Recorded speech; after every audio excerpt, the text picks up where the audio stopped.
Today, the First Lady hits the campaign trail with a purpose, hitting 2 key states to give 5 Democratic candidates a boost before November 2nd. Meantime, Bill Clinton's hitting a number of states as well, but he's been out there for a while. Alicia Menendez with the New Democrat Network joins us. Phil Bronstein with the San Francisco Chronicle back with us as well. You know, there's a lot of debate about the effectiveness in terms of getting the vote out, Phil, of surrogates. There are obviously neither of them on the ballot. We know they're raising money, and they're raising a lot of money. Do you think they can make a difference in terms of getting out the vote? Well, I think, first of all, in terms of Michelle Obama, that we've already learned that she's a charismatic, extremely bright, interesting person. We learned that right before President Obama took office. The problem is that spouses, in this case, male or female, they kind of reinforce the office holder.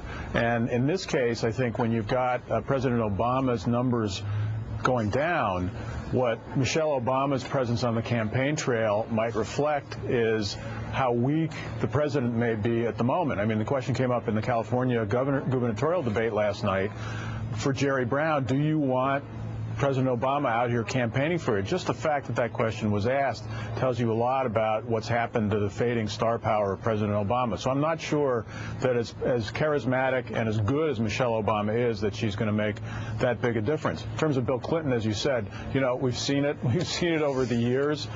He's a popular guy. I'm not sure that he's going to have a practical effect. At least in our polls, he's the most popular politician in America right now. His approval ratings are way up again.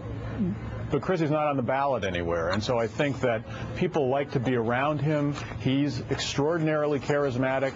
In a room, there's no one better than he is. Whether that's going to translate to Election Day and getting people out to the polls is a different story. He's trying to re-energize the Democratic Party. He's certainly re-energizing himself.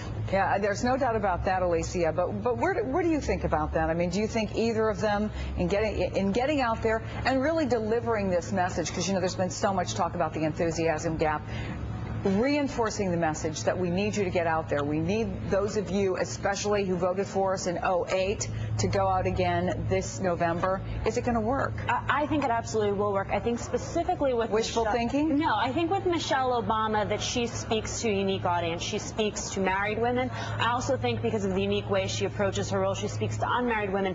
That represents a large chunk of the Democratic base that generally can fall off during a midterm, that needs to be re-energized, that if they go to the polls will likely vote Democratic. So I think the target audience that she's aiming for is critical to Democrat success in November. I also think she's a great messenger. Bill Clinton, does he help at all? Yeah, I think they've been doing him in a very targeted way across, I don't even know how many states. It's got to be at least a dozen states now. Well, you know, Democrats recognize that they have a problem with white, middle-class male voters. I think he, again, is a very good surrogate to that constituency. I also think as we talk more and more about the Bush tax cuts, about prosperity in America, he is a wonderful person to be bringing out as the face of the Democratic Party, to talk a little bit about what the economy can look like under Democrats, what Democrats' economic plans have succeeded at doing in the past, and to talk a lot about the future.